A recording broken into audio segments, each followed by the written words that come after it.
Velkommen til den store quiz om fedtstoffer. Og Mikkel, kan du til at starte med lige opridse for os, hvad er et fedtstof?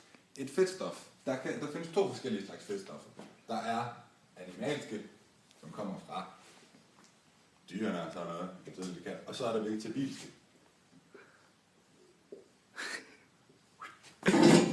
Måden de er bygget op på, der er en glycerolmolekyle, og så er der 3 fedtsyrer tilsluttet til det. Og det kaldes et triglycerid. Michael, hvad er en fedtsyre, og hvorfor kaldes det en syre? Det er meget sjovt, du spørger. Men fedtsyrer, det er kæder af carbonatomer. De kan for eksempel tegnes således. 1, 2, 3, 4, 5, 6, 7, 8, 9, 10, 11, 12. Der er imellem 12 og 22 C-atomer i en lang kæde, hvor der selvfølgelig sidder H-atomer på. Og det, der gør det til en syre, det er, at der for enden skal være en COOH-gruppe. For eksempel kan der på det her C sidde et O, og hernede sidde et O. Jamen Mikkel, nu når vi ved, der er fedtsyrer, hvad er så egentlig forskellen på dem? Det er sjovt, du spørger. Det fedtsyre, vi ser her, det er et mættet fedtsyre, fordi det indeholder ingen dobbeltbindinger. Men hvis vi så bare lige gør sådan her, så har det en dobbeltbinding der, og så er det en umættet fedtsyre. Når der kun er én dobbeltbinding, så kaldes det for et monofedtsyre, er det ikke sådan? Og hvis der så er monoumættet fedtsyre, ja. Og hvis der så lige er en mere, for eksempel der, så er det en poly. Og det er lige meget om der er 2 eller 3 eller flere. Det er bare når der er over 1, så er det en polyumættet. Michael, hvad så med sådan nogle? Er de polære eller upolære? Alle fedtsyrer og alle fedtstoffer i det hele taget er upolære. Det er det af den simple årsag, at hvis vi forestiller os, at vi laver et formindsket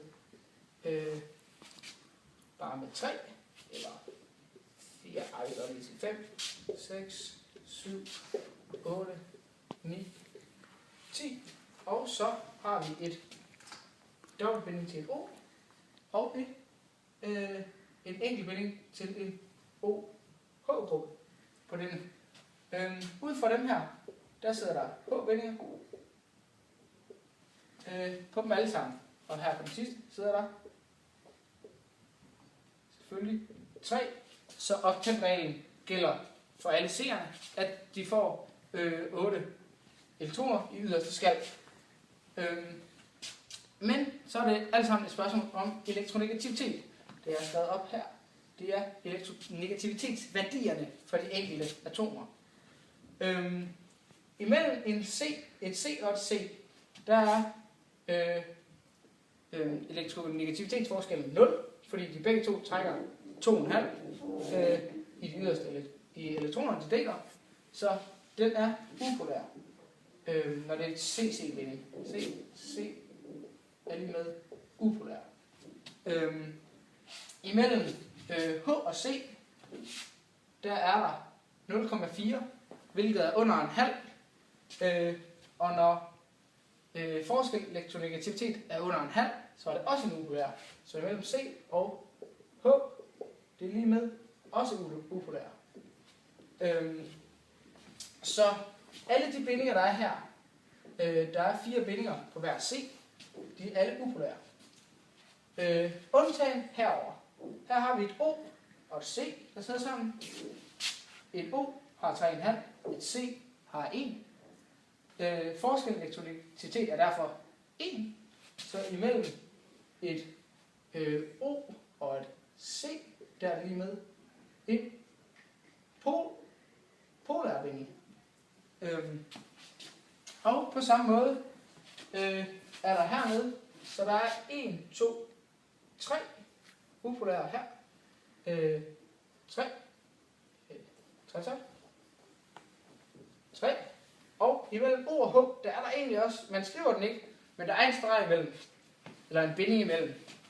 Og som man kan se, så fra 2,1 til 3,5, der er 1,4 mellemrum. eller i forskel, så en O og en H binding, den er også polær. Så herover er der 3 plus 1, det er 4. Men grunden til, at den er upolær, det er alle disse. Ja, der vil jo i den her være omkring 40 upolære bindinger, ud fra alle de her C'er, fordi der er 10, så vil der være mellem 30 og 40. Og hvis der er mere end 5 gange så mange upolære bindinger, så er molekylet upolær. Det vil altid være, når der skal være så mange C'er og U'er. Men Mikkel, hvad sker der så, når vi spiser et triglycerid? Jo, sjovt du spørger. Når vi indtager det, så kommer det ned i maven, og så er der enzymer, som tilfører vand til det. Og de enzymer og vand, det gør så, at selve triglyceridet, det fraspaltes hinanden sådan, at de 3 fedtsyrer, de går fra glycerolmolekylet, og så kan det optages ordentligt i kroppen. Dog, hvis vi får for mange af dem, så fratages der vand fra det igen, og så sætter det sig sammen igen til et triglycerid, og så lærer det sig.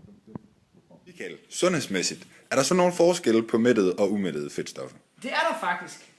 Og det jeg kan vise dig, det er, nu kører vi endnu en gang, og tager lige 1000. Så har vi dette fedtstof igen. Eller dette denne fedtsyre. Det her, det er jo, som vi kan se, fordi der er 2 dobbeltvinger, en polyumættet fedtsyre. Det er dem, vi skal passe meget på. Fordi når snart det er mættede fedtsyre, så har kroppen svært ved at nedbryde dem. Fordi dobbeltvingerne låser ligesom molekylet. Og desuden så umættede fedtsyre, de medvirker til dannelsen af det, der kaldes LDL, kolesterol, som skaber overforkalkning, og det giver blodpropper. Så umættede fedtsyre skal man helst holde sig fra, sådan, så vidt muligt. Modsat det her, som er mættede fedtsyre, fordi de er nemmere at bryde op, og så har kroppen rigtig godt af det. Jamen Mikkel, hvis man nu synes, at blodpropper er sådan lidt for lidt, er der så ikke noget, der er endnu mere usundt? Det kan du tro, der er. Der findes nemlig også transfedtsyre. Transfedtsyre er industrielt produceret fedt. Det er det, du typisk finder i frityrer og kage og usund mad generelt. De indeholder nemlig transdobbeltbindinger, og det gør det endnu værre for blodet at optage, og det giver endnu mere overforkalkning og lettere blod. Et eksempel på et fedtstof, det kunne jo være kolesterol. Kan du ikke lige forklare en lille smule om det? Det er faktisk spøjst, du spørger. Jeg har lige tegnet et kolesterol-molekyle. Gud, hvor heldigt. Og jeg kan bedst forklare det ved at sige, hvordan man finder molekyleformlen. Det er helt grundlæggende, hvordan man finder molekyleformler for alle molekyler, og det er ved at tælle de forskellige atomer, der indgår. Og hver gang du har et knæk i dem her, så har du et C-molekyle. Så vi kan starte med at finde alle C'erne. Der er 1, 2, 3, 4, 5, 6, 7, 8, 9, 10, 11, 12, 13, 14, 15, 17, 18, 19, 20, 21, 22, 23, 24, 25, 26. Det kan ikke helt passe, for der skulle være 27. Men så er det fordi, jeg har sprunget en over. Fordi kolesterol har 27 C-molekyler.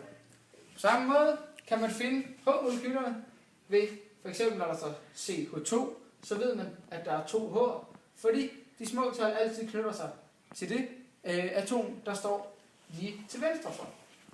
Men man ved også, at ved sådan en knæk her, for eksempel, her sidder der jo C, så ved man, at der er 2 H'er knyttet til.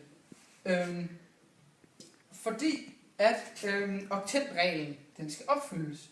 Det vil sige, C skal lave elektrondeling med 4 andre, eller lave 4 bindinger. Så derfor bliver vi nødt til at have 2 H'er på, fordi H kun skal have 2 molekyler for at ligne en ædelgas. Så den oktetregel er også opfyldt. Og så ved jeg, at der er lige præcis 46 H'er i et kolesterolmolekyle. Fordi det vil virkelig lidt omfattende, hvis man skulle sætte små H'er på her. På alle C'erne. Og så inklusive de her. Og O, det er ret nemt. Der er kun én. Der er et O. Det er et enkelt O.